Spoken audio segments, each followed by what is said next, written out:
आज के ज्ञान सत्र में हमारे सन्मुख जो महापुरुष पधार रहे हैं वो किसी पहचान के मोहताज नहीं है। जब से ये सिलसिला शुरू हुआ है तब से पहले दिन से ही वो हमारे साथ जुड़े हुए हैं, हम उनके साथ जुड़े हुए हैं और उनकी अनुपम वाणी से हम लाभ उठाते हैं। मेरी मुराद परम पूज्य परम श्रद्धेय स्वामी अभेद योगानंद जी महाराज जी से है। वो श्री नंगली दरबार के कर्मठ सदस्य भी हैं और हमारे ध्यान योग के आयोजक भी हैं। मैं उनके श्री चरणों में निवेदन करता हूं कि वो कृपया आए और हम सबका मार्गदर्शन करें। परम पूज्य परम श्रद्धेय स्वामी अभेद योगानंद जी महाराज। विशाल एक बार माइक अनम्यूट कर देना। महाराज जी विशाल को बोलना माइक अनम्यूट कर देगा।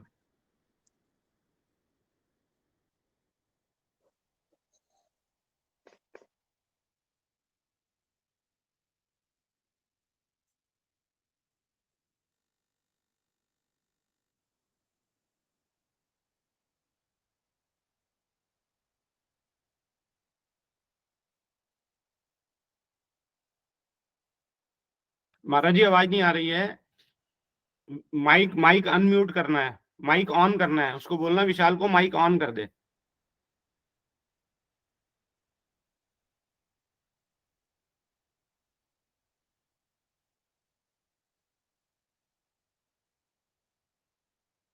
महाराज जी उसको बोलो माइक ऑन कर देगा। हाँ जी हो गया महाराज हो गया। हाँ जी हो गया। चलो ठीक है ठीक है धन्यवाद। महाराज जी शुरू कीजिए। हाँ जी।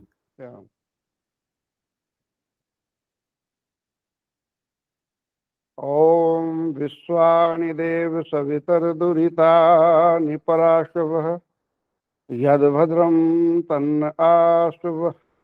शान्तिः शान्तिः शान्ति। ओम अपने अंतःकरण को पवित्र करने हेतु सभी एक बार उस स्वर के साथ जय गो बोले। जयकारा बोलो मेरे श्री गुरु महाराज जी की जय। बोलिए साचे दरबार की जय। बोलिए श्री नंगले निवासी भगवान की जय। बोलिए श्री परमहंस दयाल जी महाराज की जय। गुरु दरबार के समस्त अर्चनीय वंदनीय संत महापुरुषगण, गुरु महाराज जी की प्यारी संगत, आज 25 फरवरी सन 2024 दिन रविवार, तदनुसार ये 28वां ऑनलाइन ध्यान योग शिविर उत्तरोत्तर साधना के सोपानों को चढ़ते हुए धीरे धीरे धीरे हम अपनी मंजिल की ओर बढ़ रहे हैं। ये यात्रा यदि सतत रहे, भले ही कछुए की चाल से ही सही, हम एक दिन मंजिल पर पहुंच ही जाएंगे। अब खरगोश की चाल भी किस काम की, एक बार तो दौड़ लगा दी, पहुंच जाएंगे। ऐसी भावना से यदि हम जरा पड़ाव पर पहुंचने से पहले विश्राम के चक्कर में पड़ गए तो फिर वो विश्राम मंजिल पर नहीं पहुंचने देगा और फिर वही होगा कि कछुआ जीत जाएगा और खरगोश हार जाएगा।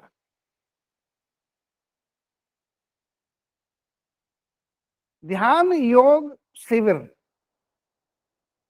और ये ऑनलाइन है, फेस टू फेस बैठने की एक अलग शैली होती है, उसका विशिष्ट प्रभाव होता है। माइंड से जो वाइब्रेशंस निकलते हैं, इम्पल्स निकलते हैं, वो सामने वाले जो दर्शक होते हैं, श्रोता होते हैं, सीधा ब्रेन पर आघात पहुंचाते हैं। फिर भी ये तकनीक का युग है, वो संभव नहीं है अब ये संभव है तो इसी से काम लेना पड़ रहा है। हम देख रहे हैं कि संजीव जी ने, अभी योगाचार्य ने कोई कसर नहीं छोड़ी, और वो छोड़ते भी नहीं है। और आज उन्होंने बड़ी महत्वपूर्ण बात कही, और ये बात वही बात है जो नगली निवासी भगवान जी अपने जीवन काल में कहा करते थे। वो साधकों के लिए एक डायरी बनवाते थे, हर किसी से अपनी डायरी बनवाते थे, और कहा करते थे अपने ध्यान के जो अनुभव है वो आप उसको लिपिबद्ध किया करें, लिखा करें। जैसे हम रोज नामचा लिखते हैं, लाभ हानि लिखते हैं व्यापारी लोग। 21,600 श्वास परमात्मा ने दिए हैं, वो परमात्मा के खाते में सारे के सारे लिखे गए या कितने परसेंटेज लिखे गए हैं, इस चीज का आपको मूल्यांकन करते रहना चाहिए। जैसे कोई दुकानदार होता है, कोई व्यापारी होता है, वो लाभ और हानि का आइडिया ये सारा रखता है, डाटा रखता है, तो उससे पता रहता है कि हमें लाभ हो रहा है या हानि हो रही है। और यदि वो डाटा नहीं रखेगा तो फिर कई बार हानि होते होते इतनी हानि हो जाती है उसकी भरपाई जीवन भर नहीं हो पाती। तो इधर सेटलमेंट करने के लिए उसका ब्यौरा हमारे पास होना चाहिए। परमात्मा ने तो 21,600 श्वास दे दिए, उसको हमने कहाँ खर्च किया, कितना खर्च किया, किस किस बाबत किया, किस मद में खर्च किया। लेकिन नगली निवासी भगवान जी अपने जीवन काल में ये कहते थे कि डायरी में लिखो कि आप कितने घंटा ध्यान में बैठे, अनहद कितना देर सुना और क्या सुनाई दिया, सहज समाज में क्या दिखाई दिया, कितनी देर दिखाई दिया, आजपा में आप बैठे हैं कितनी देर बैठे, रसाई कितनी आई। जो हमारा टॉन्सिल होता है, जीभ को मोड़ना होता है, उससे ड्रॉप गिरती है। जैसे ही हमारी चेतना का परमाणु चेतना के साथ में जोड़ होता है, योग होता है। युज धातु से संस्कृत की शब्द बना है योग, जिसका अर्थ होता है जोड़। तो योग की स्थिति में एक रासायनिक प्रक्रिया होती है। हम आरती में गाते हैं ना कि तले की वस्तु गगन ठहरावे गुरु जी के शब्द सर से। ये पूरा का पूरा साइंस है, ये विज्ञान है। लोगों को तो पता ही नहीं कि तले की वस्तु क्या है, गगन क्या है, कहाँ ठहराना, कैसे ठहराना। ये पूरा आत्मविज्ञान, अध्यात्म जिसे कहते हैं। तो जीव जब तालू से जुड़ती है, तालू के पीछे टोन्सिल से जब स्पर्श पाती है, तो शरीर के अंदर एक प्रकार की हीलिंग होती है। और उस हीलिंग के दौरान में ही हमारे ब्रेन के अंदर जो मेंडुला है, मेंडुला एक लिक्विड में, जिसे हम कहते हैं ग्रे मैटर, भूरा पदार्थ, मेंडुला उसमें तैरता रहता है। तो जब योग करते हैं, आप पानी को खदकाते हैं, पकाते हैं, तो कई बार वो जो भाप है वो प्लेट पर आ जाती है, जो ढक्कन ढका हुआ होता है। वाष्पीकरण में क्या होता है कि उससे फिर वो ड्रॉप बाहर निकलने लगती पाइप के द्वारा, उसी से आसव तैयार होते हैं, रस तैयार होते हैं। तो ऐसे ही जब हम प्राणायाम करते हैं, सहज समाधि अनहद ध्वनि जा बजबा बतलावे, प्राणायाम की लहरें जरा ध्यान दें। जब वो हीलिंग होती है, वाइब्रेशन होती है हमारे नर्वस सिस्टम में, तो उस प्रक्रिया में क्या होता है कि एक जो लिक्विड है, ग्रे मैटर है, भूरा पदार्थ है, वो स्त्रवित होता है। तो जो हमारा काग होता है, जैसे हम टोन्सिल कहते हैं इंग्लिश में, उससे वो ड्रॉप टपकती है। और जीभ यदि उल्टी हुई होगी, खेचरी मुद्रा में होगी। खेचरी मुद्रा में होने से क्या होता है, वो ड्रॉप जैसे गिरती है और खेचरी मुद्रा में जीभ तैयार है उसको शोषित करने के लिए, अवशोषित करने के लिए। तो जैसे ही एक ड्रॉप मिलती है तो सुगंध आने लगती है पूरे हमारे शरीर के अंदर से। वो हमें फीलिंग होती है उसकी, औरों को नहीं होती। हाँ, कुछ इस तरह के जो साधक होते हैं उसके पूरे वातावरण में ही वो सुगंध तैरने लगती है, उसके वस्त्रों में से आने लगती है। उनकी उपस्थिति, आंख बंद करके भी आप बैठे हो और वो आ जाए, वो विभूति आ जाए, तो आप की जो नासिका है खुद फीलिंग करेंगे कि वो मेरे इष्ट आ गए हैं, या मेरे सदगुरु आ गए हैं, या वो महापुरुष आ गए हैं जिसका मैं अनुयायी हूं। और ये चीज तो हमने देखी, परम पूज्य परमाराध्य हमारे गुरुदेव श्री नगली निवासी भगवान जी के लाडले, जिनके लिए नगली निवासी भगवान जी कहा करते थे कि तू मेरा ध्यान मत किया कर, मत किया कर, मत किया कर।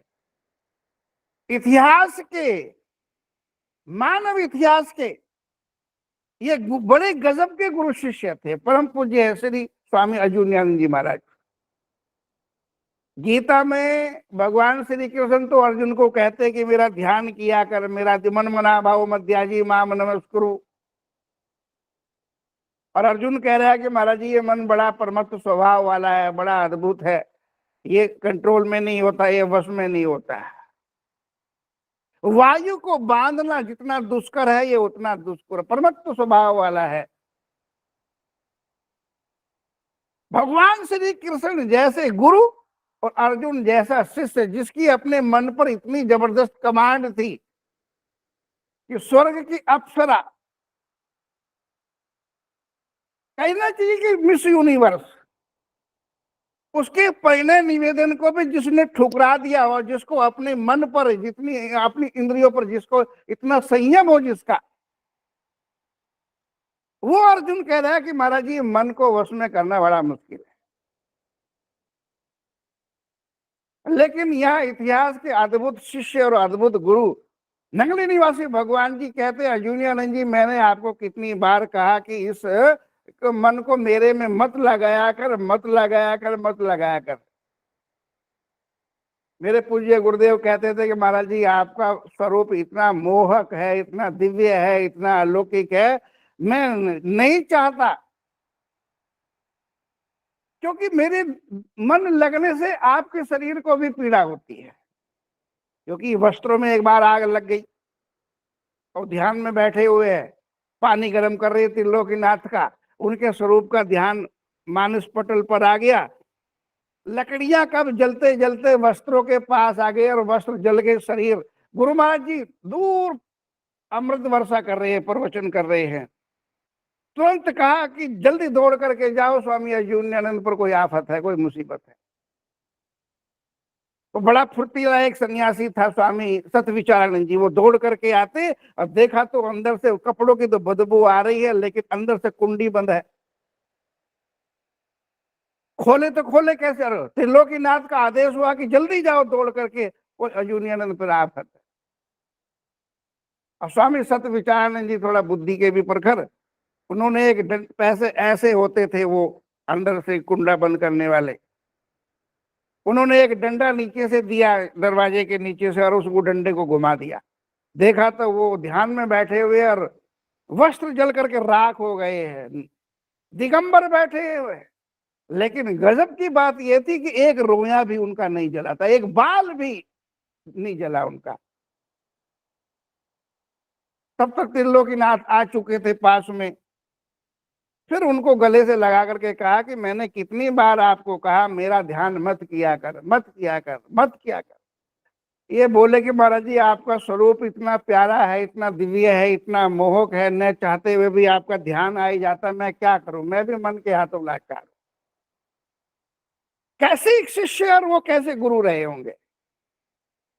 दुनिया में सारे गुरु तो कहते हैं कि मन को लगाओ, मन को लगाओ, और ये गुरु कह रहे हैं कि मन को हटाओ, मन को हटाओ, मन को हटाओ। ये बातें मैं इसलिए कह रहा हूं कि जब मन लग जाता है परम तत्व में, तो एक प्रकार की हीलिंग होती है, और हीलिंग के दौरान ही वो जो स्त्रवत है, वो जो लिक्विड है, वो काग से टपकने लगता है। जीव उसको जब शोषित कर लेती है, एब्जॉर्ब कर लेती है, तो पूरा शरीर झंकृत होने लगता है, हल्का फुल्का होने लगता है, सुगंध आने लगती है। ध्यान से उठने के बाद खुद ही फीलिंग होती है कि जैसे मुंह में पीपरमेंट रखा हो, ठंडा ठंडा ठंडा, शीतल शीतल। अपने आप ही जीभ अंदर को उलटने लगती, खींचने लगती है अंदर की ओर में। तो योग में ये होता है। तो हम बात कर रहे हैं कि गुरु महाराज जी डायरी बनवाते थे, और डायरी में ये नोट्स बनवाते थे कि कितना घंटा बैठे, अजपा जाप में क्या फीलिंग हुई है, कैसी सुगंध आई, कितनी ड्रॉप आपको मिली, सहज समाधि में क्या दिखाई दिया, अनहद में क्या सुनाई दिया। और समय समय पर गुरु महाराज जी फुर्सत के पलों में, हालांकि उनके जीवन में इतनी व्यस्तता थी, उनका तकिया कलाम था कि मेरे पास काम बहुत है, समय बहुत कम है। काम बहुत है, क्योंकि पूरे अखिल ब्रह्मांड भुवन नायक को फिक्र थी, पूरे ब्रह्मांड की, पूरे यूनिवर्स की चिंता। तो ऐसे में भी समय निकाल करके डायरिया चेक किया करते थे गुरु महाराज जी। कई बार कहते थे अच्छा सुनाओ, अपनी डायरी खोल करके फला तारीख की पेज खोलो, उस पेज पर क्या तुमने किया है जरा सुनाओ मेरे को। गुरु महाराज जी खुद दृष्टिपात करते थे डायरियों पर। तो संजीव बाबू जी, आज आपने बहुत महत्वपूर्ण बात कही कि भाई डायरिया बनाओ, क्या अनुभूतियां हो रही है वो लिखो, और वो किसी को दिखाओ नहीं। ये भी सीक्रेट बात है। कई लोग प्रदर्शन करते रहते हैं अपनी अनुभूतियों का, आज मेरे को ये दिखाई दिया, आज ये सुनाई दिया, लोगों को अट्रैक्ट करने के लिए। ये गलत परंपरा। नहीं भी दिख रहा हो तुम बताओगे तो ये तो दंभ हो गया, कपट हो गया, तो ये नहीं चलेगा। उसकी अनुभूति खुद ही कीजिएगा। तो बहुत महत्वपूर्ण बात कई बार संत भी अपने मुख से निकाल देते हैं वो, क्योंकि जब ध्यान करते हैं, मंगलाचरण क्या है? मंगलाचरण है कनेक्टिविटी का नाम।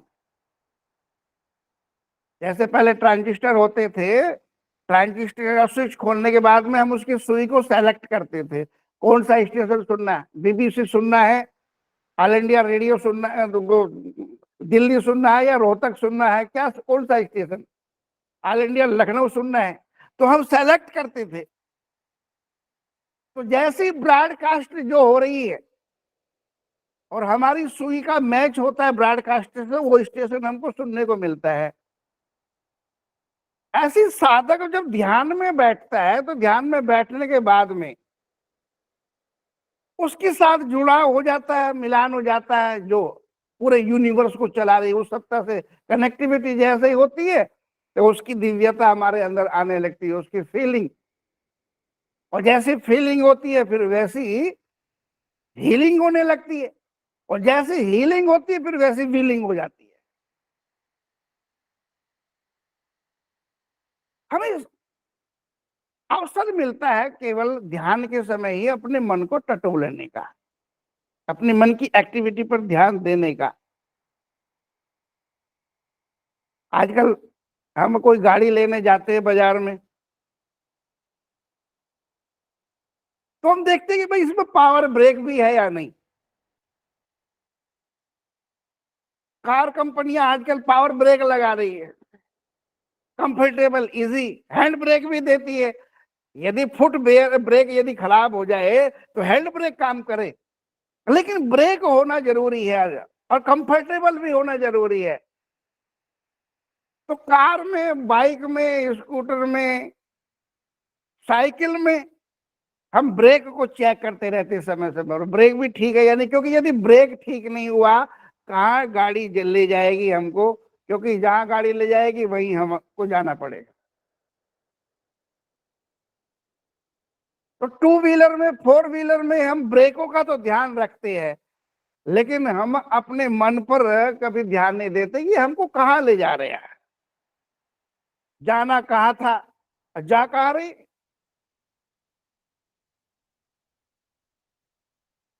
विषयों से रोकना है, पढ़ाओ, ब्रेक, ये गलत जगह है, नहीं जाना। मन तो अपने आप फाल पर है, सीढ़ियों से गेंद को छोड़ दो तो डाउन डाउन डाउन डाउन नीचे आ जाएगी। पानी को गिराने के लिए कोई जेट पंप लगाने की जरूरत नहीं पड़ती, पानी तो अपने आप ही नीचे आता है। लेकिन यदि ऊपर चढ़ाना हो तो कितनी कोशिश, कितने है ना पावर की हमें मोटर समर्सिबल लगाना पड़ेगा। मन का स्वभाव ही इंद्रियों की तरफ है, मन का स्वभाव ही प्रकृति की तरफ है, माया की तरफ है। पहली बात तो ब्रेक लगाना, और फिर ब्रेक के बाद इसको ऊर्ध्वगामी करना है। सूरतिया उलट चलो निज देसा, भूल से सुध बिसर गई उस घर की आन फंसी परदेसा, सूरतिया उलट चलो निज देसा।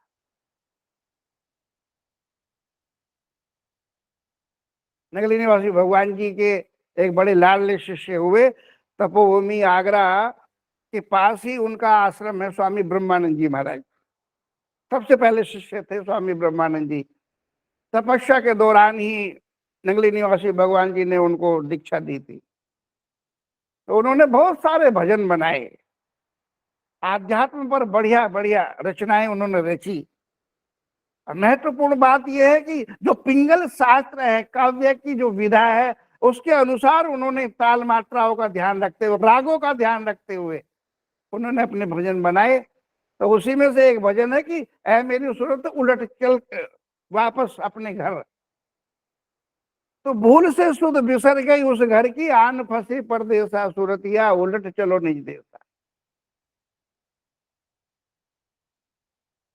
ये अपनी मन की स्तर पर आने के बाद, मन से ऊपर उठने के बाद, क्योंकि मन जहां जाएगा तन भी वहीं जाएगा, इंद्रियां वहीं जाएगी, जहां तन जाएगा वही बात है। जहां घोड़े जाएंगे वहीं रथ जाएगा, वहीं रथी जाएगा, वहीं लगाम जाएगी। मन है घोड़े। तो ध्यान में क्या होता है, योग में क्या होता है, योग नाम जोड़, ध्यान योग शिविर। इस कार्यक्रम का नाम क्या है, ऑनलाइन ध्यान योग शिविर। ध्यान योग, ध्यान किसका, जो पूरे यूनिवर्स को चला रहा है, उससे योग जब ये कंप्लीट होगा तब हमारा जीवन सार्थक हो जाएगा। मन पर हमेशा ध्यान रखो, और जिसने मन पर कमांड पा ली तो समझो कि उसके लिए कुछ फिर बाकी नहीं। और आप देखेंगे मन पर कमांड पाना कोई मामूली बात नहीं होती। औरंगजेब ने इतना मार काट मचाई, इतने मंदिरों को तोड़ करके मस्जिद बनाया, बाबर ने क्या क्या पाप नहीं किया, और जो तमाम चंगेज खां हुए,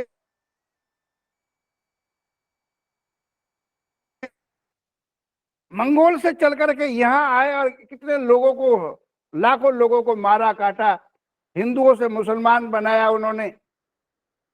तो इतना काम करने वाले को महावीर नहीं कहा गया, भाई बहुत बड़ा काम किया, महावीर है, बड़ा बहादुर है। हमारे यहाँ महावीर उन्हें कहा गया कि जिन्होंने जीवन में कभी चींटी नहीं मारी। जैनियों के 24वें तीर्थंकर थे महावीर स्वामी, नाम तो उनका वर्धमान था, लेकिन लोग उस नाम को तो कम ही जानते। महावीर स्वामी, महावीर स्वामी। जिस जैन परंपरा में चींटी मारना भी पाप है, उसको महावीर कहा, क्योंकि उन्होंने मन को जीत लिया। ये बहुत बड़ी बात होती है, इसलिए वो महावीर हो। महावीर वो हो गए जिन्होंने मन को जीता, मन पर कमांड पाई। आज भी की तारीख में भी जो दिगंबर लोग होते हैं जैनियों में, नागा, निर्वस्त्र रहने वाले, वो हाथ पर ही भिक्षा करते हैं। अपने आवास से, अपने जिनालय से जब वो बाहर निकलेंगे भोजन की इच्छा से, तो मन में संकल्प करके निकलते हैं कि यदि आज मुझे खाने में मूंग की दाल मिली तो हम रोटी खाएंगे, वरना भूखे ही रहेंगे। और इस परंपरा में वो 7 घर जाते हैं। यदि मूंग की दाल मिल गई तो भोजन कर लिया, तृप्त तो हो गए, हाथों पे ले लिया और वहीं उनके दरवाजे पे खाया और चले आए। यदि नहीं मिली तो फिर वो भोजन भी नहीं करते। कुछ भी अपने मन में वो सेटल करके चलते हैं। अपने आश्रम से, अपने आवास से जब वो भिक्षा के लिए निकलेंगे कि आज मेरे को सलजम की सब्जी चाहिए, यदि मिलेगी तो खाएंगे, वरना नहीं खाएंगे। ऐसा करते करते करते ऐसी संकल्प सिद्धि होने लगती है कि सलजम की सब्जी मिलती ही मिलती है। आज उड़द की दाल चाहिए, नहीं मिली तो हर इच्छा। पर आश्चर्यजनक बात यह होती है, मेरा तो संवाद रहा उनका पदयात्रा के दौरान में, जामनगर में जाना पड़ा एक बार। तो जामनगर में ऊपर पहाड़ियों में जहाँ दत्तात्रेय भगवान की तपोभूमि है, गिरनार के पर्वत, गिरनार की पहाड़ियां, तो वहां जिनालय बने हुए बड़े बड़े, वहां पर जैन मंदिर बने हुए दिलवाड़े। तो वहां जैनियों के संपर्क में, नागा साधुओं के संपर्क में रहने का अवसर मिला पदयात्रा के दौरान में। जब पूरे भारत की पैदल यात्रा करी तो ये चीजें मैंने उनसे फिर सीखी, समझी। वो कहते महाराज जी लगभग 90% संकल्प सिद्धि ज्यादा हो गई तो 99% हमें वही चीज मिलेगी। 8वें घर जाना नहीं, 7 दिनों के अंदर अंदर हमें वो चीज मिल ही जाती है। ऐसी संकल्प सिद्धि आने लगती है, क्योंकि पूरा का पूरा यूनिवर्स उस संकल्प सिद्धि की पूर्ति में लग जाता है। और ये चीज आती है मन पर विजय प्राप्त करने से। जिसने मन पर विजय पाली वही है यथार्थ में महावीर। बड़े गजब की बात। और शंकराचार्य जी महाराज ने एक पुस्तक लिखी है जिसका नाम है प्रश्नोत्तरी। मात्र 32 श्लोक है उसके अंदर। आदि शंकराचार्य जी महाराज की सबसे छोटी पुस्तक यदि कोई है तो मात्र 32 छोटे छोटे, पुस्तक नहीं ट्रैक्ट कहिएगा, छोटा सा गुटका, मात्र 32 पेज का है और 32 ही श्लोक है उसमें। उसमें खुद ही वो प्रश्न करते हैं और खुद ही उत्तर देते हैं। तो एक प्रश्न आता है, जगत जिगतम केन, जगत जितम केन, जग को किसने जीता। अब ये नहीं कहा जाता कि जो जीता वही सिकंदर, सिकंदर का नाम नहीं आएगा, किसी और योद्धा का नाम नहीं लिया जाता। शंकराचार्य जी महाराज खुद ही प्रश्न करते हैं, जगत जीतम केन, संसार को किसने जीता। खुद ही उत्तर देते, मनो ही येन, जिसने मन को जीता वही विजेता है, उसी ने जगत को जीता है। जगत जितम केन मनो ही येन, जिसने मन को जीत लिया वही विजेता है। जो जीता भाई सिकंदर नहीं, जिसने मार काट मचाई, लाखों लोगों को मारा काटा। मनो ही येन, जिसने अपने मन पर विजय पाई वही मन।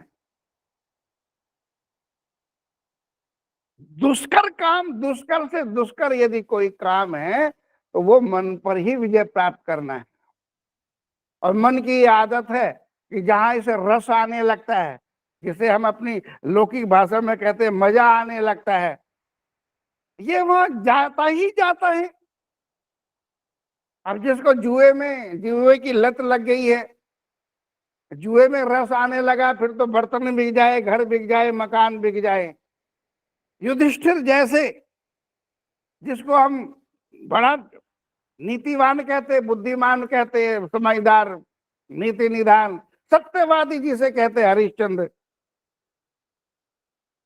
उसको जुए की आदत पड़ गई। और जुआ भी बड़ा गजब का, आज की तारीख में भी कोई ऐसा नहीं करता है तो वो महापापी माना जाता है। राजपाट हार गया, भाई बंधु हार गए, घरवाली को भी लगा दिया दांव पे। ऐसा कोई होता है? इतना बड़ा जुआरी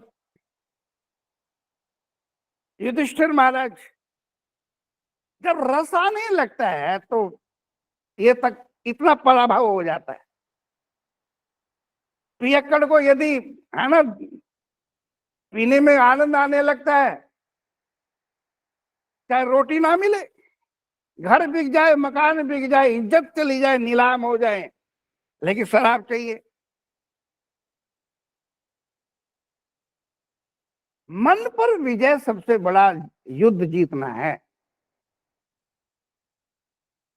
ये स्वाभाविक बात है कि हम जिस पृथ्वी पर रहते हैं इस पर स्वाभाविक ही संगात संजायते कामः, संग का बड़ा असर होता है। अब जिस पृथ्वी पर हम बैठे हुए आसन जमा करके, इस पृथ्वी जो खुद ही घूम रही है लट्टू की तरह से, 1600 किलोमीटर प्रति सेकंड के हिसाब से, 1600 किलोमीटर, अंदाजा कीजिए, 1600 किलोमीटर प्रति सेकंड के हिसाब से ये पृथ्वी घूम रही है। 1600 किलोमीटर, अंदाजा कीजिए। और जिस पृथ्वी पर हम बैठे हुए हैं तो हमारा मन क्यों नहीं प्रभावित होगा? भाव कहने का ये है कि हमारे आसपास जो वातावरण है ये मन को चलायमान करने के लिए काफी है, लेकिन हमारे महापुरुषों ने, हमारे हमारे आराध्यों ने, हमारे इष्ट ने सदा शिव समारंभाम शंकराचार्य मध्यमाम अस्मद आचार्य पर्यंताम वंदे गुरु परंपरा। सबसे पहले गुरु, सबसे पहले सन्यासी भगवान शंकर, उसने भी ध्यान किया। आप जाओगे केदारनाथ, वहां का इतिहास पढ़ोगे, जानोगे तो पता चलेगा कि भगवान शंकर ने यहाँ पर ध्यान किया था। अमरनाथ जाओगे, वहां का इतिहास पूछोगे, जानोगे, पढ़ोगे तो पता चलेगा कि यहाँ की गुफा में बैठ करके भगवान शंकर ने ध्यान किया था। आदि शंकराचार्य है, क्योंकि गुरु परंपरा में हम दूसरा नंबर शंकराचार्य का लेते। 8 साल की उम्र में ही सारे वेद वांग में सारा सनातन धर्म का साहित्य इधर एब्जॉर्ब कर लिया था उन्होंने, यहां पर समाहित कर लिया था। आचार्य बन गए थे, आचार्य कर लिया था उन्होंने 8 साल की उम्र में। कैसी बुद्धि प्रखर, कैसा आईक्यू उनका रहा होगा। वो भी ध्यान करते थे। ध्यान अपने आप में एक अद्भुत विधा।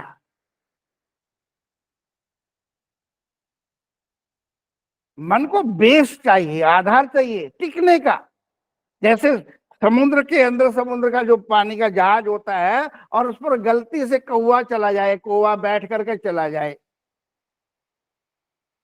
अब वो यदि उड़ना चाहे समुद्र के बीच में तो वो ठहरेगा कहाँ? कोई पेड़ तो है नहीं समुद्र में। यदि वापस उसे पड़ाव पाना होगा, आराम करना होगा, तो आना पड़ेगा पानी की जहाज पर ही, उसकी मस्तूल पर ही बैठना पड़ेगा उसको, और कोई ठिकाना नहीं है। मन को टिकने के लिए भी आधार चाहिए। तो आधार के लिए, क्योंकि नाद भी भगवान का स्वरूप है और प्रकाश भी भगवान का स्वरूप है। शब्द ही धरती, शब्द ही आकाश, शब्द ही शब्द भयो प्रकाश, सकल सृष्टि शब्द के पाछे, नानक शब्द घटा घटा छे। गुरुवाणी कहती है कि शब्द ही धरती, शब्द ही आकाश, शब्द ही शब्द भयो प्रकाश, सकल सृष्टि शब्द के पाछे, नानक शब्द घटा घट आछे। सारी रचना शब्द की। बाइबल में भी यही कहा जाता है, in the beginning was the word was with God and the word was God. सबसे पहले शब्द था, शब्द ही परमात्मा था, शब्द के पीछे परमात्मा था, शब्द ही परमात्मा था।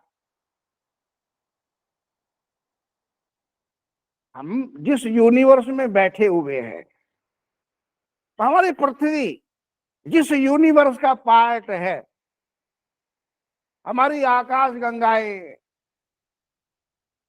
हमारी निहारिकाओं में आवाजें चल रही है। नासा तो समय समय पर उस आवाज को कैच करके कई बार, है ना, मीडिया पर डाल देता है। उनकी जो इसरो की उस पर वेबसाइट पर वो आवाजें मिल जाएगी आपको। ब्रह्मांड में आवाजें, अलग अलग ग्रहों की, नेबुला की आवाजें, ब्लैक होल की आवाजें, ये शब्द परमात्मा ही है। तो अनंत नाद के समय में भी हम यही क्या करते हैं, उस शब्द से ही जुड़ते हैं। योग की हम बात करते हैं, योग करने के लिए बेस चाहिए, आधार चाहिए, पड़ाव चाहिए। कहाँ टिकाओगे मन को? या तो प्रकाश पर टिकाओ या नाद पर टिकाओ। आवाज वैसे 4 तरह की होती है। जो विज्ञान में थोड़ा सा पैठ रखते हैं, विज्ञान में थोड़ा सा जानकारी रखते हैं, एक जो हमारे कान है, ये 20 हर्ट्ज से लेकर के 20,000 हर्ट्ज तक की आवाजें ही सुन सकते हैं हमारे कान। 20 से लेकर के 20,000 हर्ट्ज तक की एक पैरामीटर है आवाज का, हर्ट्ज। 20,000 हर्ट्ज से ऊपर की यदि आवाज होगी तो हमारे कान उसे बर्दाश्त ही नहीं कर पाएंगे, हमारे ईयर ड्रम फट जाएंगे, ब्लीडिंग होने लगेगी। 20,000 से अधिक ऊपर की आप आजकल देखते हैं शादियों ब्याहों में डीजे आता है, डीजे। अब वो इतना वॉल्यूम खोल देते हैं कि घर के शीशे टूट जाते हैं, खिड़कियां चटक जाती है, पेट हिलने लगता है, हार्ट के मरीजों को परेशानी होने लगती है, पूरे नर्वस सिस्टम को हिला देता है डीजे। और मैं तो देखता हूं कि आजकल नौजवान अपना पी करके पौवा आधा और डीजे के सामने अपना नाचते रहते हैं। उनको फीलिंग ही नहीं होती, मजा आता है ऊंची आवाज में। और अच्छा स्वस्थ आदमी तो परेशान हो जाता है, भाग जाता है डीजे से दूर, क्योंकि इतनी बीट, हार्ट बीट बढ़ जाती। तो 20,000 हर्ट्ज से ऊपर की है तो आदमी के कान उसे अब्जॉर्ब ही नहीं कर पाएंगे, फट जाएंगे ईयर ड्रम्स। एक दूसरी आवाज होती है इंफ्रासोनिक, विज्ञान के विद्यार्थी जानते होंगे। ये बहुत लो आवृत्ति की होती है, बहुत निम्न आवृत्ति की आवाज होती है, सुनाई, कानों से सुनाई नहीं देती इंफ्रासोनिक आवाजें। एक तीसरी आवाज होती अल्ट्रासोनिक, अल्ट्रासाउंड, तो आप जानते ही होंगे। और ये इतनी शक्तिशाली होती है कि कानों से तो सुनाई नहीं देती, लेकिन उस मशीन के अंदर यदि आपको डाल दिया, उस अल्ट्रासाउंड का यदि मशीन का उपयोग किया गया, तो आपकी किडनी में कितने mm की पथरी है, आपके गाल ब्लैडर में कितने mm की पथरी है, आपका लीवर कितना एलार्ज हो गया है, वो अंदर तक घुस करके तुम्हारे शरीर में, तुम्हारे कपड़ों के भी पार, तुम्हारे खाल के भी पार, तुम्हारे शरीर के पार अंदर जाकर के क्या क्या विकृतियां हैं वो उनको दिखा देती है। साउंड होती है, वो साउंड इतनी शक्तिशाली होती है।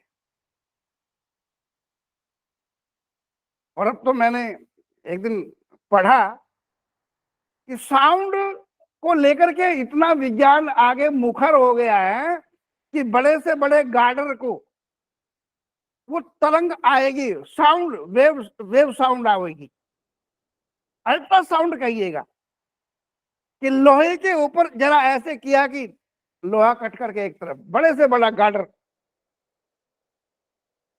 वो इतनी पावरफुल साउंड होती है। एक चौथी साउंड होता है जिसे हम कहते हैं अनहद नाद, अनहद साउंड, इंस्ट्रक्शन साउंड होता है। अनहद का मतलब होता है जो बिना टकराए आहत हो, बिना किसी चोट के मारे जो आवाज पैदा हो। अब ढोलक को तो आप बजाएंगे, तबले को आप बजाएंगे, तब आहत आएगी जब उसमें से आवाज निकलेगी। आहत करोगे उसे, चोट मारोगे उसमें। लेकिन जो अनहद नाद है, बहरा सुन सुन के मस्त होता है तन की सुध बुझारी रे। ब्रह्मानंद जी महाराज कहते हैं कि आंख कान मुख ढाप कर नाम निरंजन ले, अंदर के पट तब खुले जब बाहर के पट थे। ये उल्टा काम। अंधा देख देख सुख पावे, बात बतावे सारी रे। पंगु पुरुष चढ़े बिन सीढ़ी, पीवे भर भर जारी रे। ये महापुरुषों की वाणियां, रहस्यमय वाणियां, रहस्यमय बोध। सारी चीजें तो कान से सुनाई देती है, लेकिन कान को बंद करने के बाद साधक को जो आवाज सुनाई देती है उसी को कहते अनहद, जिसकी कोई सीमा नहीं, अनलिमिटेड। अनाहत बिना मारे जो होती है वो अनाहत। उसको बेस बना करके मन जो है आगे उस चीज को सुनता है। अब ये है क्या अनहद नाद? ये रेडियो इलेक्ट्रोमैग्नेटिक की जो तरंगे होती है, वेव्स होती है, ये तरंगे होती है। नाद है क्या? यदि आप एनालिसिस करेंगे, आवाज क्या है इसका विश्लेषण करेंगे, किसी साइंटिस्ट से पूछेंगे भाई आवाज क्या है, तो कहेंगे कि भाई ये तो तरंगे हैं। हम मुंह से बोलते हैं, उससे पहले कंठ वाइब्रेट होता है। हमारे जो वोकल कार्ड है ये वाइब्रेट होते हैं, और ये वोकल कार्ड जब डायाफ्राम में टकराते हैं, माइक सामने हो, और हमारे जो वाइब्रेशन है, जो वोकल कार्ड से स्पंदन निकला, वो स्पंदन जब डायाफ्राम में जाएगा तो वो आवाज बन जाएगी, धुनी बन जाएगी, वॉइस बन जाएगी, लेटर बन जाएंगे। ब्रह्मांड में जो आवाज आ रही है, जब साधक उन्हें सुनता है तो वहां से कुछ ऐसी दिव्य आवाजें सुनाई देती है। आप देखेंगे कि वेद क्या है, आप वेद की गहराइयों में उतरेंगे तो वेद क्या है, ये भी महर्षि लोग, जो हमारे ऋषि लोग, संत लोग, योगी लोग ध्यान में बैठ करके उन्हें जो धुन सुनाई देती थी, ये ऋषियों की रिसर्च है वेद। ये मंत्र दृष्टाओं की दृष्टि है।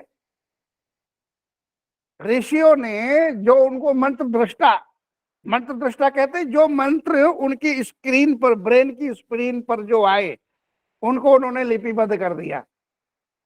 इसलिए वेद क्या है, ये मंत्र दृष्टा ऋषियों की वाणी है। ये पहले वो स्पंदन के रूप में, वाइब्रेशन के रूप में, फिर उन्होंने जब उसको लिपिबद्ध किया तो क्या बन गया, जो रेडियो इलेक्ट्रोमैग्नेटिक जो वेव्स है, ये वो चीज बन जाती है।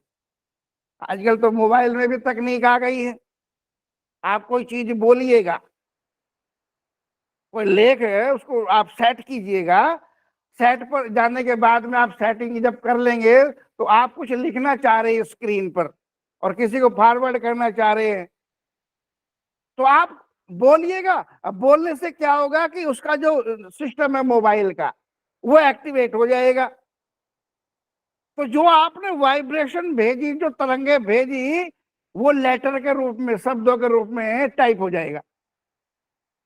बड़े मजे की बात। आपने तो लिखा भी नहीं, आपको पता भी नहीं, आपने केवल बोला, बोलते ही वो सिस्टम एक्टिवेट हो जाता है और वो आपकी स्क्रीन पर लिखा जाने लगता है। तो ऐसी जो हमारे मंत्र दृष्टा ऋषि थे, ध्यान में बैठ गए हैं और वहां उन्हें आवाजें सुनाई दी। और वो आवाजें क्या है, वो रेडियो इलेक्ट्रोमैग्नेटिक तरंगे है। उनको उन्होंने लेटर में कन्वर्ट करके लिपिबद्ध करके कागजों में भोजपत्र पर, क्योंकि उस समय आविष्कार था नहीं उसका पेपर का, भोजपत्र पर वो अपना लिख लिया करते थे। इस प्रकार से ग्रंथ वेद बने। तो पहले वेद क्या थे? मंत्र ये बाद में बने, ग्रंथ ये बाद में बने। उससे पहले ये स्पंदन था, स्पंदन। प्रकाश भी क्या है? किसी वैज्ञानिक से पूछे कि व्हाट इज लाइट, वो कहेगा light is the vibration of photons. प्रकाश क्या है? फोटॉन्स की वाइब्रेशन है। ये भी वाइब्रेशन है, लेकिन फोटॉन्स की वाइब्रेशन है। आप जो सूरज देख रहे हैं, अब मेरे को भी आने लगी दरवाजे से अंदर किरण सूर्य की। हम कहेंगे भाई सूरज निकल आया, पर यथार्थ में ये अभी नहीं निकला। ये 8 मिनट पहले निकल चुका है। ये 8 मिनट वाला पुराना सूरज है, ये अभी अभी नहीं निकला। ये तरंगे वहां से चली है जहां पर हाइड्रोजन का विस्फोट, रिसाइकलिंग चलती रहती है। वहां से ये तरंगे वाइब्रेशन के रूप में चली है, और हमारे रेटिना तक आते आते, इसको धरती पर आते आते 8 मिनट लग जाते हैं। तो जिस सूरज को आप देख के कहते हैं वहां सूरज निकल गया है, ना, अभी नहीं निकला। ये 8 मिनट पहले जो निकला है वो आपको दिखाई दे रहा है। उस स्पंदन को आने में 8 मिनट लग गया है यहां तक। तो मन को बेस चाहिए परमात्मा से। यदि हमने जुड़ना है, परमात्मा से मिलना है, तो मन को आधार चाहिए। और ये आधार नाद भी बन सकता है और प्रकाश भी बन सकता है। ये दोनों चीज, लाइट एंड साउंड, ये परमात्मा की ही फॉर्म है। देखा जाए परमात्मा विदाउट फॉर्म है और विद फॉर्म भी है। वो परमात्मा साकार भी है और निराकार भी है। परमात्मा को तो जो मानो, जैसा मानो वैसा। वो मेल भी है, फीमेल भी है, वो ही भी है, सी भी है। पश्चिम देशों में तो बड़ा विवाद है। कोई कहता परमात्मा ही है, कोई कहता परमात्मा सी है। सी तो हो ही नहीं सकता है। कुछ एक वर्ग तो ये मानता है परमात्मा होगा तो ही होगा, वो पुल्लिंग ही होगा, स्त्रीलिंग होगा ही नहीं। पश्चिम के देशों में शक्ति की मान्यता नहीं है, देवियों की मान्यता नहीं है, वहां तो देवताओं की मान्यता है।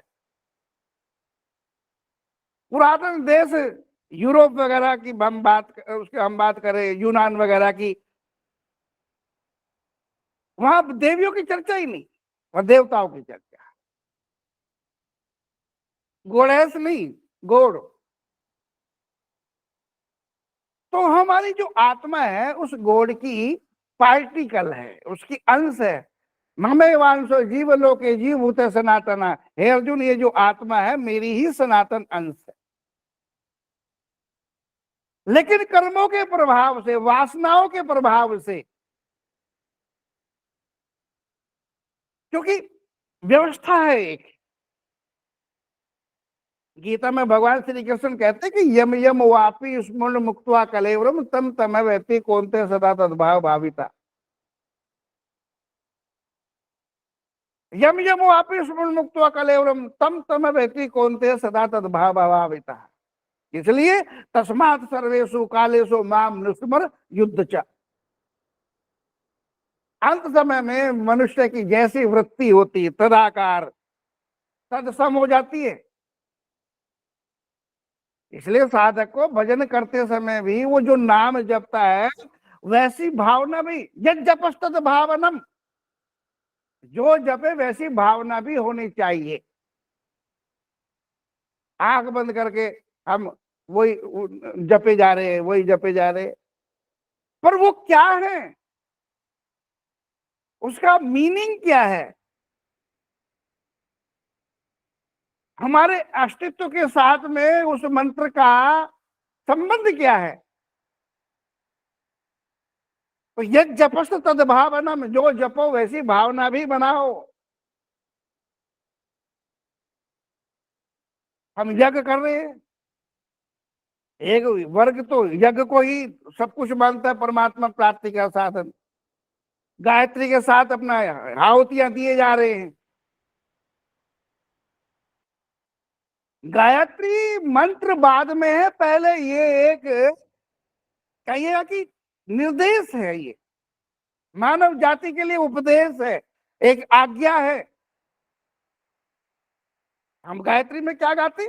ओम भूर्भुवः स्वः तत्सवितुर्वरेण्यं भर्गो देवस्य धीमहि धियो यो नः प्रचोदयात्। अब जब आप इसके अर्थ में जाएंगे तो बड़े रहस्यपूर्ण भाव निकलते। हे भूलोक, अंतरिक्ष लोक, स्वर्ग लोक के परमपिता परमात्मा, हम ध्यान करते तेरे ज्योति रूप का। भर्गो देवस्य धीमहि, तेरे ज्योति रूप का हम ध्यान करते हैं, जो हमारी बुद्धि को सतपथ की ओर प्रेरित करे। हम कह क्या रहे कि हम तेरे ज्योति रूप का, भर्गो रूप का ध्यान करते हैं, लेकिन करते वर्ते हैं नहीं। कहे जा रहे कि धीमे ही धियो भर्गो देवस्य, तेरे ज्योति रूप का हम ध्यान करते हैं, ध्यान करते हैं। सामने थाली आ गई है खाने की, आप कहते रहो कि हम खा रहे हैं, हम खा रहे हैं, हम खा रहे हैं, पेट भरेगा क्या?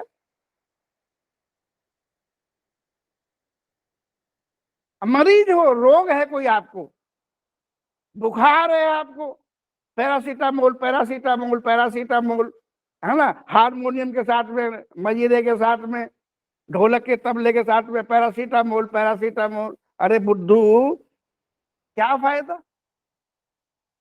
उसे खाओ, लेकिन परहेज के साथ खाओ। अब खांसी हो गई है, ग्लाइकोडीन ग्लाइकोडीन ग्लाइकोडीन ग्लाइकोडीन सिरप का नाम जपते रहो।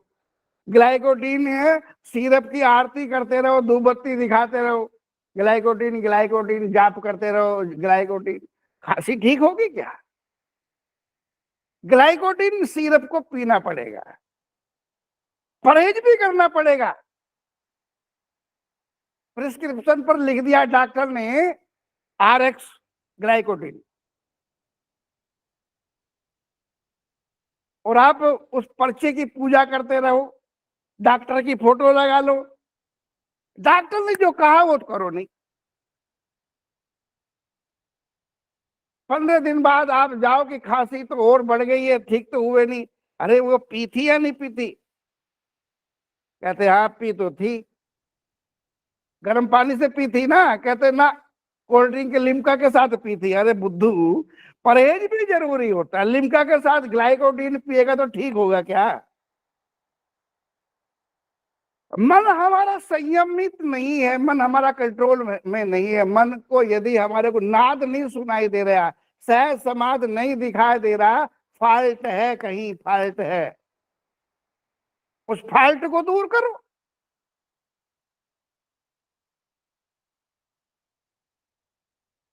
आप मांसाहार करेंगे, मादक द्रव्यों का, पदार्थों का सेवन करोगे, मन को और उच्छृंखल बनाओगे, तो मन अनहद कैसे सुनेगा, सहज समाध को कैसे देखेगा? मन तो उच्छृंखल हो गया, अनबैलेंस हो गया है।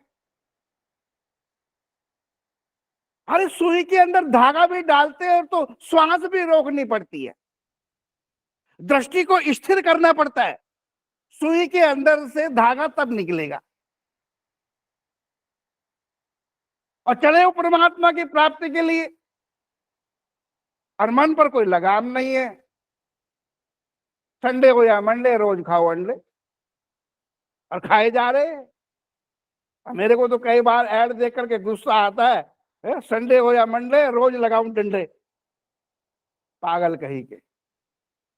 दलील देते कि ये तो शाकाहारी है। अरे शाकाहारी तो कौन से पेड़ पर लगा था ये कौन सा जमीन में से आलू की तरह से निकला था? ये रॉ मटेरियल क्या है? ये आया कहां से ये अंडा? ये इनपुट कहां से है इसकी? जहां से पोटी करती है मुर्गी, वहीं से तो आता है। पोटी खाते हो क्या? अंडा खा लेंगे, ये जो शाकाहार है। इधर सेटलमेंट बिठा लिए, ये तो शाकाहार है। लोग कहते हैं फर्टिलाइज अनफर्टिलाइज को कह करके अपना, ये तो अनफर्टाइल है, ये फर्टाइल थोड़ी है। पर रॉ मटेरियल क्या है, वो है क्या कुल मिला करके? किस रॉ मटेरियल से बना है? शाकाहार कैसे कह सकते हो? मटन चिकन खाओगे और योग की बात करोगे तो भूल जाओ।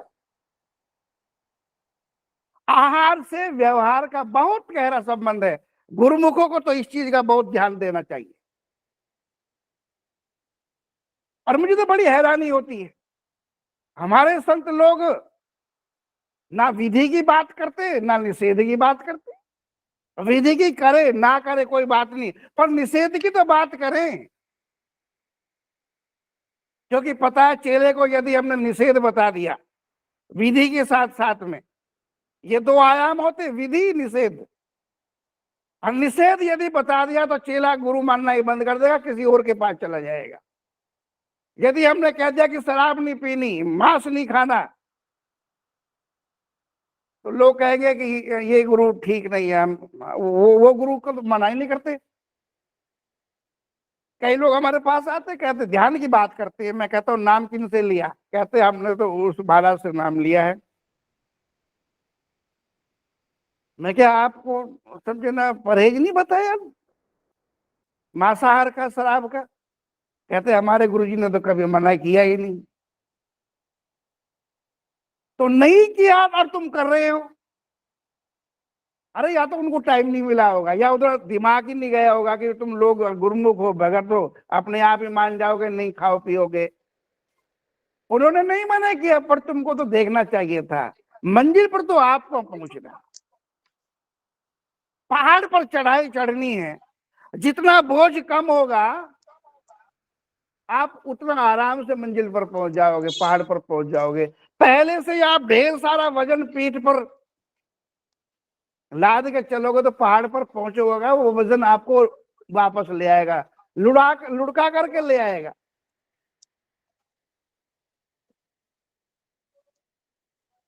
तो परहेज भी जरूरी है। आहार से व्यवहार का बहुत गहरा संबंध है। हमारे वेद वेदांगों में कहीं इस चीज के लिए स्वीकृति नहीं है कि तुम भजन किए जाओ, है ना, और जो मर्जी खाए पिए जाओ। अरे जब दवाई के साथ साथ तुम परहेज नहीं करोगे, ठीक नहीं हो पाते हो, तो आध्यात्म के क्षेत्र में यहाँ तुम कैसे अपनी बुद्धि का उपयोग नहीं करते? ऊट पटांग खाओगे भी और कहते हैं हम तो नाम जपते हैं जी। फिर सफलता मिलती है क्या? कहते हैं कि सफलता क्या मिलनी है। तो हमें इस चीज का भी ध्यान रखना पड़ेगा। मुझे इतिहास की एक घटना याद आती है और बड़ी महत्वपूर्ण बात। हल्ला गुल्ला करके रावण ने कुंभकर्ण को उठा लिया। कुंभकर्ण कहता भाई साहब आपको पता है मेरा ये अभी नींद का कोटा पूरा हुआ नहीं और आपने उठा दिया मेरे को। कहा कि तुझे भले आदमी सोने की पड़ी है और वहां लंका बर्बाद हो गई है, भाई भतीजे सारे मारे गए हैं। कुंभकर्ण बोला ऐसा किसकी हिम्मत? कहते वो राम जी आ गए। राम जी तो भगवान है, वो ऐसा काम क्यों करेंगे? तूने जरूर कुछ गलत काम किया होगा। कहते भाई साहब वो क्या था, वो सीता जी को मैं ले आया था, अपहरण कर ले आया था। कहा तो माँ जगदम्बा का तूने अपहरण किया, उसको अपहरण करके ले आया। भगवान राम धरती पर जो आए हैं वो परमार्थ के लिए आए हैं, परोपकार के लिए आए, जीवों के उद्धार के लिए आए, और तुमने उसकी पत्नी का अपहरण कर लिया और तुम्हारे करने का दंड तुमको मिल गया। मेरी नींद क्यों खराब कर रहे हो, मुझे सोने दो। रावण ने सोचा कि बड़ी मुश्किल से हल्ला गुल्ला करके तो ये भला आदमी उठा है और अब उल्टा ज्ञान मेरे को दे रहा है, मेरी तकलीफ में साथ ना दे करके। समझ गया रावण की अभी इसने कुछ खाया पिया नहीं है। उसने कहा भाई साहब ऐसा करो, पेस्ट वेस्ट करो, नहा धो लो, मैं थोड़ा अपना ब्रेकफास्ट बनवाता हूँ, उसके बाद बैठेंगे और बात करेंगे। बन गया मांसाहार। गधे घोड़े कुत्ते बिल्ली जितने भी होते जानवर जो पक्षी है ना, वो बन गए। और घड़ों के हिसाब से शराब आ गई। कुंभकर्ण ने वो खाया पिया डकार लेकर के बोला कि ये तो हम राक्षसों का काम है। आखिर मैं तुम्हारा भाई हूं, मुसीबत में साथ देना मेरा धर्म है, तुमने जो किया ठीक किया, ये तो हम राक्षसों का काम है। अब जब तक कुंभकर्ण ने खाया पिया नहीं था ऐसा, तो उसकी बुद्धि बहुत बढ़िया थी, उल्टा रावण को ही डांट रहा था, रावण को ज्ञान दे रहा था। लेकिन वैसा उल्टा पुल्टा खाते ही, मांसाहार शराब नशा करते ही उसकी बुद्धि का संतुलन बिगड़ा, और जिस बात को गलत ठहरा रहा था उसी को सही ठहराने लगा। आहार का व्यवहार से गहरा संबंध। तो साधकों को भी चाहिए, भजन करो अच्छी बात, लेकिन ये परहेज भी करो। एक सन्यासी होने के नाते मैं सभी गुरुमुखों से निवेदन करूंगा कि गुरुओं के पास टाइम नहीं है, वो नहीं बताते, कोई बात नहीं, मैं बता रहा हूं। और मेरा तो महापुरुषों से भी ये निवेदन है, कृपा करो, ये मुश्किल से मानव तन मिला है, आपकी शरण में आ गए हैं वे भक्त लोग, उनकी जिम्मेदारी बन जाती है भवसागर से पार करने की। विधि के साथ साथ निषेध बताओ। यदि ये नरक में गए, इनका पराभव हुआ, 84 के चक्कर में गए, तो तुम सन्यासियों को भी, तुम मंत्र दृष्टाओं को भी, प्रचारकों को भी दोष लगेगा, इस बात का ध्यान रखो। तो मेरा निवेदन है संत महापुरुषों से, कृपा करो, है ना, विधि के साथ साथ निषेध भी बताओ। और संगत से भी निवेदन है, कृपया इस निवेदन को, इस आग्रह को, इस प्रार्थना को भी स्वीकार करें, तो निश्चित ही लोक सुहेला होगा, परलोक सुहेला होगा। और जो सेवा समिति, मैं देख रहा हूं कि कल इतनी लंबी यात्रा कर करके लोग अपने अपने ठिकाने पर गए हैं, फिर भी इस कार्यक्रम की सफलता के लिए फिक्र हमारे ओम प्रकाश छाबड़ा जी रात भर सफर करके दिन भर यहाँ पर लगे रहे सेवाओं में, और फिर सोनीपत जाकर के इस कार्यक्रम को वहां पर वो रिले भी कर रहे हैं और करा रहे हैं। सारी समिति के लोग, मैं नाम किस किस का लूं, रमन जी मैं जानता हूं इस समय थोड़ा तकलीफ में है, मैं गुरु माँ जी से मंगल कामना करता हूं कि उनकी वो तकलीफ से ही दूर हो और वो स्वस्थ प्रसन्न होकर के, वो आज भी अभी भी जुड़े हुए होंगे, मुझे ऐसा भरोसा है। अस्पताल में रह करके भी इस कनेक्टिविटी के साथ में वो लगे हुए होंगे, देख रहे होंगे, वाच कर रहे होंगे कार्यक्रम को। तो ऐसा उत्साह, ऐसी उमंग गुरु महाराज जी इनको देते रहे, और ये इस कार्यक्रम को यूं ही चलाते रहे, ताकि आने वाली पीढ़ियां भी इससे लाभान्वित हो सके, अपना जीवन सार्थक कर सके। बहुत न कहते हुए समय अभी इजाजत नहीं देता है। घंटा घर में नंगली साहब के, है ना, 8 बजे का घंटा बज चुका है, मेरा अब समय संपूर्ण होता है। सभी को एक बार पुनः करबद्ध जय सच्चिदानंद, हार्दिक सबको प्रणाम। हरिओम तत्सत। बोले सदगुरुदेव भगवान की जय। बोली श्री नगली निवासी भगवान की जय। बोली श्री परमहंस दयाल जी महाराज की जय। हरिओम तत्सत। परम पूज्य स्वामी जी ने भजन अभ्यास की विधियों का, विशेषकर लाइट एंड साउंड का बड़ा साइंटिफिक एनालिसिस किया। ये जो आज का प्रवचन है वाकई संग्रहणीय है, संभाल कर रखने वाला है। जब आप पुनः पुनः 2-3 दफा इसको सुनोगे तो यकीनन ही आप अपनी वृत्तियों को और विशेषकर विधियों को और निषेध जो बताए गए हैं उस पर प्रयोग करना शुरू करोगे तो आप सही दिशा में अग्रसर हो पाओगे, ऐसा मेरा विश्वास है। स्वामी जी कोटि कोटि धन्यवाद आपका। और हमारे इस कार्यक्रम के संयोजक रूप में ही आदरणीय सुमित जी